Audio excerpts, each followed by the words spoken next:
हाजी ma'am असते वाताशिवा स्वप्नील देस. मी engineering करतो आहे SKNमध्ये NTCत.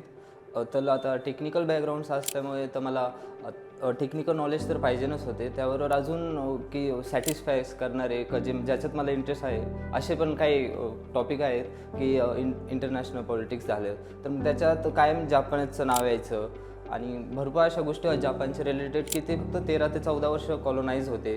तर मग त्यांचं बिहेवियर, त्यांचं कल्चर कसं होतं आणि ह्या गोष्टीमुळं आणि टेक्निकल असल्यामुळं तर जॉब तर कंपल्सरी करावंच लागेल स्टार्टिंगला. तर मग त्याबरोबर अजून मला सॅटिस्फॅक्शन देणारी एक गोष्ट होती.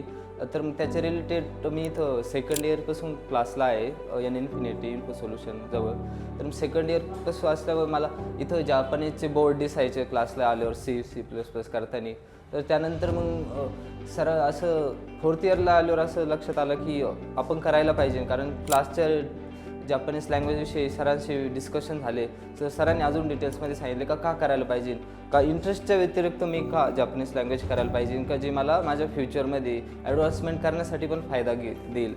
तर मग त्यावरून अजून डिस्कशन झाले, घरच्यांचे डिस्कशन झाले, फॅमिलीचं पूर्ण सपोर्ट असल्यामुळे मग टेक्निकल कोर्स मी जॉईन केला. आणि यात भरपूर काही असं टेक्निकल नॉलेज जसं की 2 ऑप्शन आहेत, data analytics with Python and Java full stack option आणि विथ टेक्निऑंगो मीन्स जापानीज लँग्वेज N5 आणि N4 लेवल. तर मग त्यातले मी जावा फुल स्टॅक हे सिलेक्ट केला आणि विथ जापानीज लँग्वेज.